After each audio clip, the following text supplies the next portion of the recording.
still remember the sound of the breadbasket hitting the table a little too hard. Not dramatically, not like a slap or a crash, just the quiet thud of ceramic on wood that happens when someone sets something down with a little more force than necessary. My boyfriend's mother smiled right through it.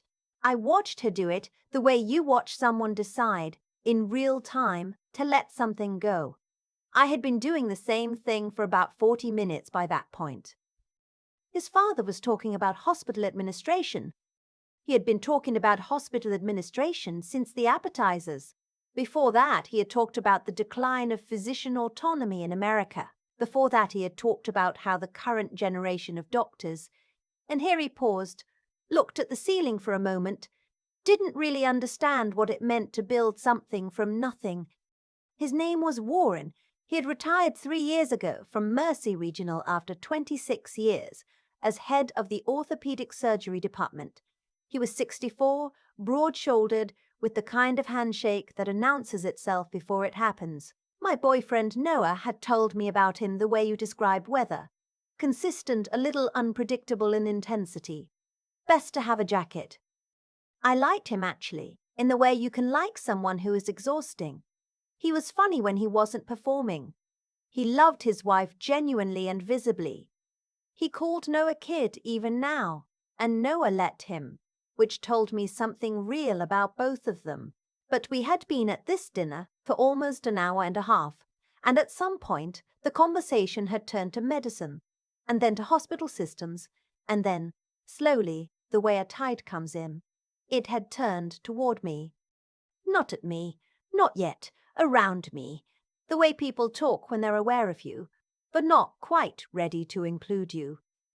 The problem, Warren said, setting down his fork, is that these new department heads they're bringing in, they're administrators. They're not doctors.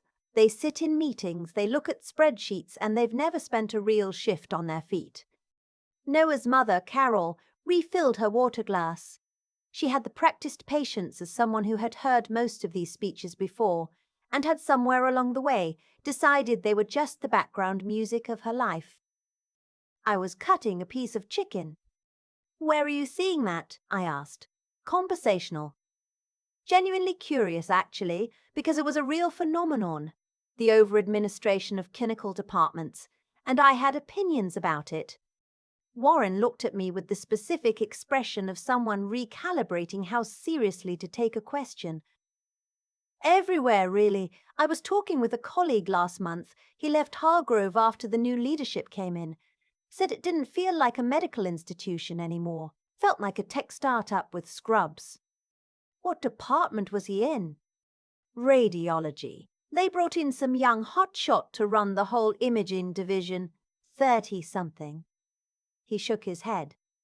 No real administrative track record to speak of, but she had the right keywords on her CV, apparently.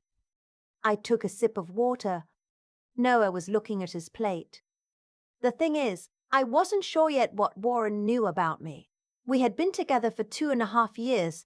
We had talked on the phone a few times, holidays, when Carol handed the phone over, with the cheerful authority of someone who has decided you are already family, whether you've been formally introduced or not. He knew I worked in healthcare. I was fairly certain Noah had mentioned the word administrator at some point in a way that might have made it sound like I had a desk job. I didn't know if he knew the specifics.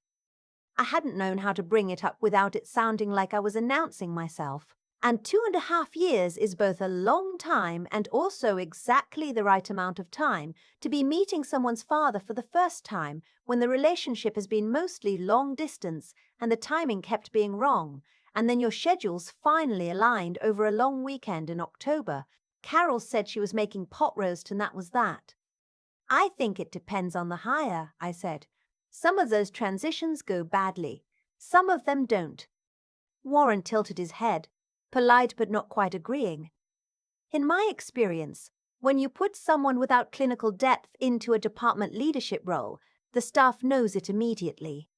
You can't fake that. The people in the room with you every day, they can tell. That's true, I said. You're in administration yourself, right? He asked. Not unkindly. A little like you'd ask someone if they were in sales. I am, I said. What hospital? Hargrove Regional. There was a small pause. Not a long one, just a half-second where his fork moved toward his plate and then didn't quite make contact. Hargrove, he said. Mm-hmm. Warren used to consult there, Carol said brightly, either oblivious or performing obliviousness with real craft. Years ago, before we moved to Mercy full-time. I know, I said, smiling at her. He has a strong reputation there, still. Warren looked at me more carefully now. What's your role at Hargrove? I put my fork down, not dramatically, just so I could give the question my full attention. I run the imaging division, I said. The breadbasket sat between us. He didn't say anything for a moment. I watched him do the math, and it was visible, the arithmetic of it, the way his expression moved through several calculations at once. 30-something. Imaging division. Hargrove. Young hotshot. The colleague who had left. You're the new director, he said.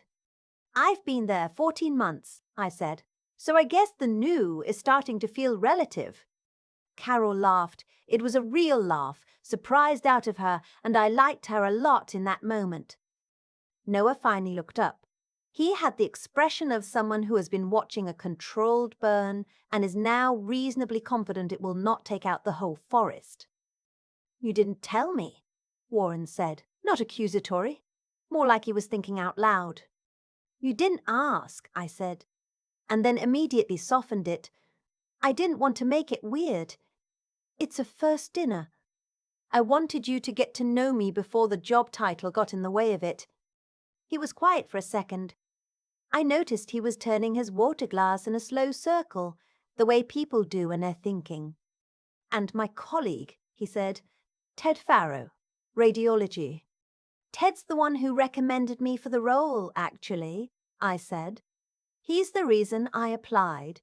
He told me for 3 years that Hargrove was the right fit, and I kept telling him I wasn't ready, and he kept saying that readiness was a story people told themselves when they were afraid. Warren looked at me. He said that.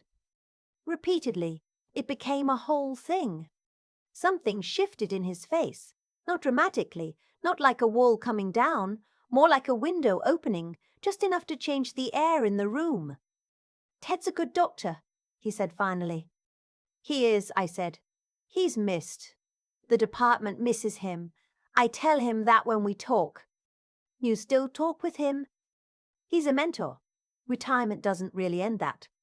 Warren picked up his fork. He looked at the table for a moment, and then he looked back at me with an expression that I can only describe as someone deciding, consciously and with effort, to update their assumptions. He never mentioned you, he said. He probably thought it would come up on its own. Warren made a sound that was almost a laugh. That's exactly the kind of thing Ted would think. Carol reached over and touched his hand once, briefly, the way you touch someone's arm to let them know you see them. It was an intimate gesture, the kind that happens when two people have been through enough together that their hands know what their words aren't saying. I had not expected to like this dinner. I'm being honest about that. I had been nervous for 2 weeks in the specific, low-grade way of someone who is waiting for a thing to be over. Noah had told me his father had opinions. He had told me his father was used to being the most credentialed person in any room and that this sometimes made him difficult and that he was working on it. He told me this gently and carefully, the way you describe someone's harder edges to someone you love and hope to protect from each other. I had packed for this weekend, like I was going somewhere cold, armor adjacent. A blazer I almost never wear and heels I ended up not using, and a blouse that said, I am professional and I will not be starting anything. I had mentally rehearsed 3 or 4 versions of how the conversation might go. None of them had looked exactly like this. Because this was actually fine. Not fine like surviving, fine like something real was happening underneath the surface friction. After dinner, Warren and I ended up standing next to each other while Carol made coffee and Noah loaded the dishwasher with the focused efficiency of someone who grew up in this house and knows exactly where everything goes. Warren was looking at a framed photo on the kitchen wall. The family at what looked like Yellowstone. Noah maybe 14, sunburned and squinting. He was afraid of geysers, Warren said. He's still a little afraid of geysers, I said. Warren laughed. A real one. The first one of the night that felt like it came from somewhere genuine, not performance. He told you that. He mentioned it when we drove past a natural hot springs in Montana 2 summers ago. He said, and I'm quoting, "I have always respected but not trusted geysers." Warren laughed again and shook his head and looked at his son through the kitchen doorway with the specific expression of a father who is deeply familiar with the particular flavor of his child's absurdity and loves it. "How long have you two been together?" he asked. "Really, not the edited version." 2.5 years, I said. "We met at a conference in Denver. I thought he was attending. He thought I was a pharmaceutical rep. We argued very politely about healthcare pricing for 45 minutes before we figured out we were both there as speakers." He didn't tell me that. He probably didn't tell you that part where he had to apologize for assuming either. Did he apologize? Thoroughly, I said. It was actually impressive. It made me think he might be worth keeping. Warren smiled. He looked at me for a moment in the way that someone looks at you when they are updating a mental file, adding pages, revising the index. "I said some things tonight," he started. "You were telling stories about your career," I said. "You've earned those stories." I was also doing the thing where I act like the room needs my opinion delivered as fact. I didn't disagree with that, but I also didn't pile on. "It comes with the territory," I said. "You built something real for 26 years that doesn't just quiet down when you retire." He was quiet for a moment. Then he said, "How are you finding it? The role? 14 months in?" And here is the thing that surprised me. I told him the truth. Not the polished version, not the version I give in board meetings. The actual truth. The one that costs something to say out loud. I told him that the first 6 months had been harder than I expected, that I'd made one significant hiring decision I still wasn't sure about, that there were days I sat in that office and thought about Ted and felt the weight of carrying something someone else had spent decades building. Warren listened. He didn't offer solutions. He didn't do the thing where someone hears a problem and immediately starts solving it to prove they're smart enough to help. He just listened, and when I was done, he said, "That's how it should feel. If it felt easy, you'd be missing something." I nodded. "Ted's good at picking people," he said. "He's wrong sometimes, but when he's right, he's really right." I held that for a second. It was not a small thing coming from him. Carol brought coffee out, and we moved back to the living room, and the conversation changed. Warren wanted to know about the conference circuit, whether I'd been to a particular symposium in Chicago, who was still doing interesting research, and it became something different than it had been at dinner. Not formal, not a test, just two people in a field talking about a field. Noah sat next to me on the couch, and at some point his hand found mine without either of us making a production of it, and I thought, this is the thing. This is what a first meeting can become when everyone involved is willing to move through the awkward part instead of stopping there. We drove home Sunday afternoon, the kind of quiet that happens when a weekend has been full enough that you're still processing it. "You didn't tell him ahead of time," Noah said somewhere around the first hour. "Not a question. I thought it would be better in person." "You wanted to meet him without the job in the way." "I wanted him to meet me first," I said, "not my title." Noah was quiet for a moment. Then he said, "He texted me this morning." "What did he say?" He glanced at me and smiled, the particular smile of someone who has been waiting to deliver a thing. He said, "She's good. I see why you kept her around." I laughed. That's a Warren compliment. That's a Warren standing ovation. I looked out the window. Ohio in October. The light doing that specific afternoon thing where everything is gold for about 40 minutes before it drops away completely. I had been afraid of this weekend for 2 weeks. I had packed a blazer I didn't need and rehearsed conversations that didn't happen and spent a lot of energy preparing for a version of Warren that turned out to be only one version of him. The loudest version, maybe. The first one you encounter. But not the last. There's a thing that happens when you're young, younger than the room expects you to be for the position you're in, where you learn to carry your credentials quietly because announcing them feels like a performance and not announcing them feels like a gamble. You get comfortable with the gamble. You get comfortable with the moment when someone figures it out and the room recalibrates, and you have to decide whether to press the advantage or just let the moment breathe. I have always chosen to let it breathe. Not because I'm modest, not even because I'm strategic, though it has been strategic, sometimes as a side effect, but because I spent a long time wanting to be known before I was labeled, wanting someone to find the title as a detail, not a headline. Warren found it as a detail. Eventually, it just took a breadbasket hitting the table with a little too much force and 40 minutes of patience and a story about Ted Farrow that neither of us expected to be the bridge. It's funny, the things that turn out to matter.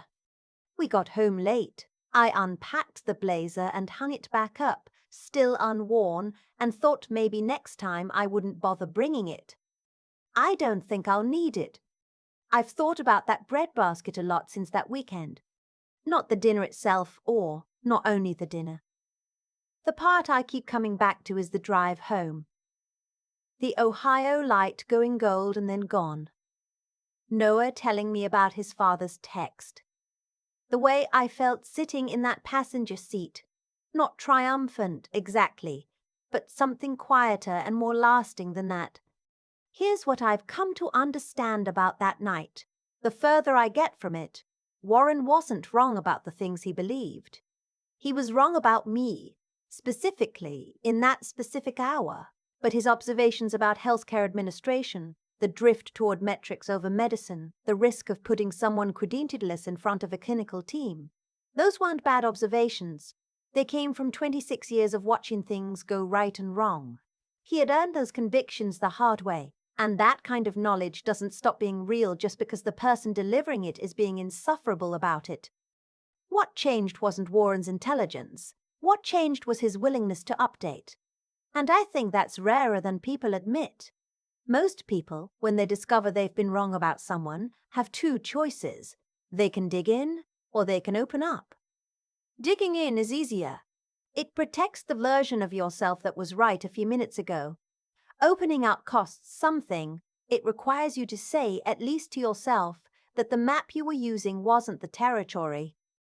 Warren opened up, slowly and in his own way, with the particular stiffness of a person who doesn't do it often. But he did it. And I think about what made that possible, and I keep landing on the same answer. I didn't make it hard for him. Not because I was being strategic, not because I was performing graciousness, but because I genuinely didn't need him to be wrong in order to feel okay about being right.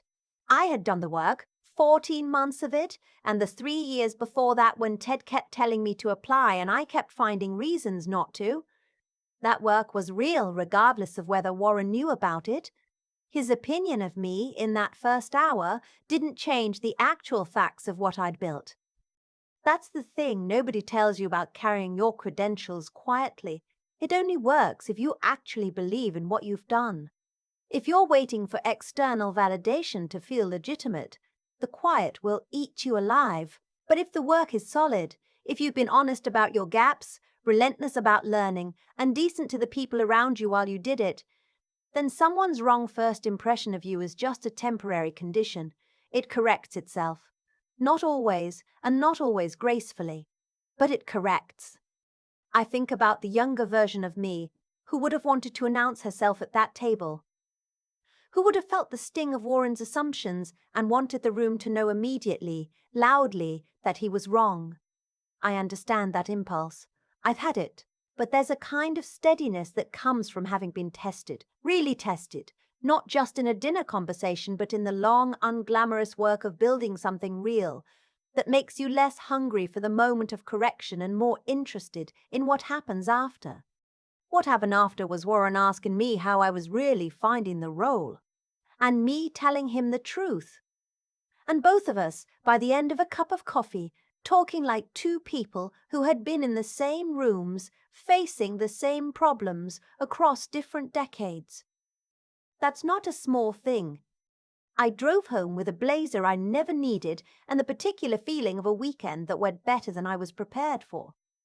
Not because I won anything, but because I showed up honestly, held my ground without making it a fight, and stayed open to the person on the other side of the table, even when he was making it difficult. That, I think, is the whole lesson. Everything else is just the breadbasket.